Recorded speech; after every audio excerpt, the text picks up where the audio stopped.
ناظرین، میں ہوں رشید سمرو. آپ دیکھ رہے ہیں رشید سمرو یوٹیوب چینل. ناظرین، اس وقت دنیا کے جو حالات ہیں وہ انتہائی گمبھیر ہوتے جا رہے ہیں. خاص طور پر مڈل ایسٹ میں جو حالات ہیں ان کا پورا جو اثر ہے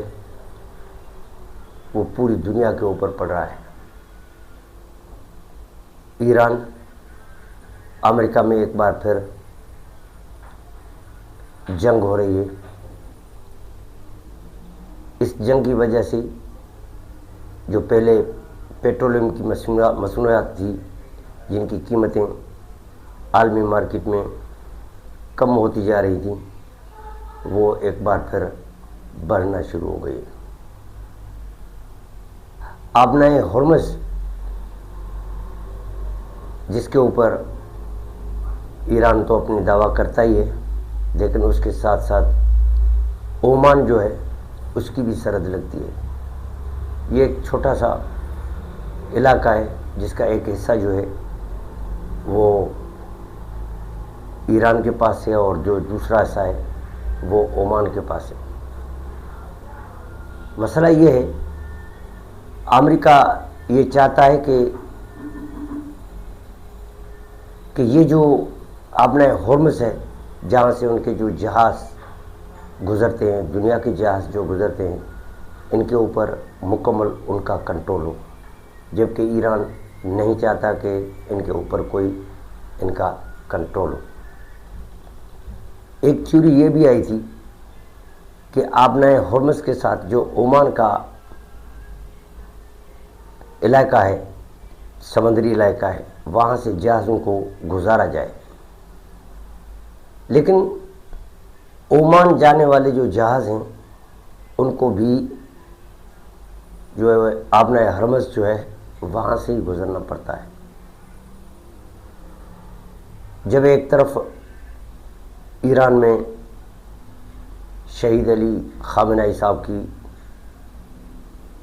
جو تدفین ہے اس کا عمل جاری تھا، اسی دوران یہ جو امریکہ اور ایران کے درمیان جنگ کا شروع ہونا، یہ انتہائی ایک افسوسناک پہلو ہے. یہ نہیں ہونا چاہیے تھا. امریکہ نے ایک ہفتے کی جو جنگ بندی کی ڈیڈ لائن دی ہوئی تھی، اس کے دوران یہ جو واقعہ پیش آیا، اس کی وجہ سے جو مسلم دنیا ہے اس میں خاص طور پر بڑی تشویش پائی جاتی ہے. اور دوسری جانب جو قطر ہے، جو پاکستان کی طرح امریکہ ایران ڈائلاگس میں وہ بھی میڈیٹر کا کام کر رہا تھا، انہوں نے بھی ایران کے لیے اور جنگ بندی کے لیے پاکستان کی طرح بہت کام کیا. لیکن ان کے جو علاقے ہیں ان کے اوپر بمباری کا کرنا یہ ایک ایسا مسئلہ ہے جس کی وجہ سے یہ جو جنگ بندی کا پروسیس تھا یہ لگتا ہے کہ ختم ہونے کے بعد ایک بار پھر نئی جنگ کا آغاز ہونے کا امکان دکھایا جا رہا ہے، جس کی وجہ سے عالمی مارکیٹ میں تیل کی جو قیمتیں ہیں وہ بڑھنا شروع ہو گئی ہیں. جب تیل کی قیمتیں بڑھنا شروع ہوتی ہیں تو پوری دنیا میں مہنگائی کا ایک طوفان آ جاتا ہے. اس کے اثرات جو ہیں وہ جو ترقی پذیر ممالک ہیں ان کے اوپر تو بہت پڑتے ہیں، لیکن جو ترقی یافتہ ممالک ہیں ان کے اوپر بھی ان کے گہرے اثرات مرتب ہوتے ہیں. آپ امریکہ کو دیکھ لیں، آپ برطانیہ کو دیکھ لیں، آپ کینیڈا کو دیکھ لیں، آپ فرانس کو دیکھ لیں، آپ اٹلی کو، روم کو، اور جو دیگر ممالک ہیں ان کو آپ اگر دیکھیں گے تو وہاں پر بھی یہ جو پیٹرولیم کی مصنوعات ہیں ان کے جو ریٹس ہیں ان میں اضافے کی وجہ سے مہنگائی کا ایک طوفان جو ہے وہ یورپ میں بھی کھڑا ہو رہا ہے، جس سے پورے یورپ سمیت پوری دنیا جو ہے وہ سخت پریشان ہے۔ پاکستان نے جو اس جنگ کو بند کرانے کے لیے جو شاندار کردار ادا کیا، بالخصوص ہمارے جو آرمی کی فیلڈ مارشل ہیں اور آرمی چیف آصم منیر صاحب اور پاکستان کے پرائم منسٹر شہباز شریف صاحب نے جو رول پلے کیا، وہ ایک تاریخی رول تھا۔ اسلام آباد ایکارڈ جو ہوا، اسلام آباد معاہدہ جو ہوا، ان میں جن شرائط کے اوپر باتیں کی گئی تھی کہ ان شرائط پر عمل درآمد کیا جائے گا، بدقسمتی کے ساتھ ابھی کچھ ہی دن ہوئے ہیں اس معاہدے کو حتمی شکل دیے ہوئے، اور اس کی جو ہے وہ خلاف ورزیاں ہونا شروع ہو گئی ہیں۔ یعنی جو محنت پاکستان نے اور ہماری مسلح افواج کے جو سربراہ ہیں انہوں نے، اور پاکستان کے جو پرائم منسٹر ہیں انہوں نے جو دن رات جو محنت کی، مشقت کی، جستجو کی، جاکھوڑ کی، میڈیشن کی، ایران کے ساتھ الگ کی، اور قطر کے ساتھ، سعودی عرب کے ساتھ، اور دیگر جو ممالک ہیں، مسلم ممالک ہیں، امریکہ کے ساتھ ان کی جو بات چیت ہوئی، کتنی محنت کی، اور کتنی محنت کے بعد وہ ایک معاہدہ جو ہے وہ طے پایا، اور معاہدہ طے پانے کے بعد پھر اس کی خلاف ورزیاں ہونے کے بعد اس بات کے امکانات پیدا ہو گئے ہیں کہ اگلے کچھ دنوں میں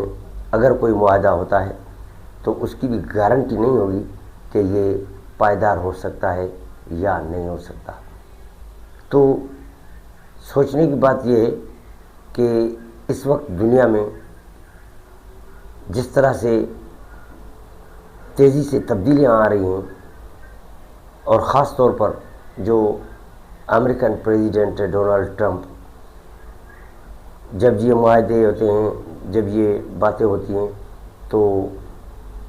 وہ کوئی نہ کوئی ایسی بات کر دیتا ہے جس سے ساری جو محنت ہوتی ہے اس کے اوپر پانی پھر جاتا ہے۔ تو اس بات کی انتہائی اور اشد ضرورت ہے کہ ایک ایسا جامع اور اسٹرانگ معاہدہ جو ہے وہ کیا جائے جس سے دنیا کا جو امن ہے وہ دیر پا قائم رہے، اور ان ممالک کے درمیان جو جنگ بندی ہے وہ مستقل ہو جائے۔ ہاں، اس میں جو اسرائیل کا رول ہے وہ بڑا شرمناک رول ہے، اور جو بھی معاہدات ہوتے ہیں ان معاہدات کو سبوتاج کرنے میں جو مکھ رول ادا کرنے والا ہے وہ نیتن یاہو ہے۔ وہ نہیں چاہتا کہ